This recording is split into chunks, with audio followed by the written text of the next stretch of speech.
শ্যামল ও রীতার গল্পের পার্ট 2।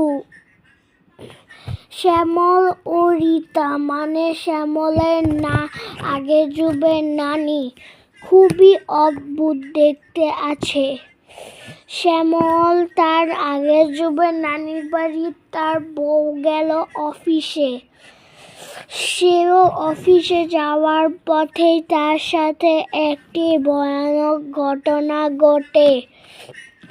তার সীমা পার হয়ে যায় আর সে জায়গাটায় তাকিয়ে থাকে।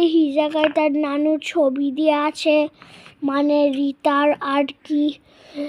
তবে শেষের পার্টের মধ্যে আপনারা যা দেখতে পাবেন, তবে এই পার্টটা আগে শেষ করে লই। শেষ নাম্বার পার্টের হচ্ছে পার্ট 7। শ্যামল খাটের নিচে লুকিয়ে ছিল, তখন তার নানি সত্যি বার হয়ে গিয়েছিল। তার নানি তাকে পছন্দ করলেও তো সে এখনো বেঁচে নাই।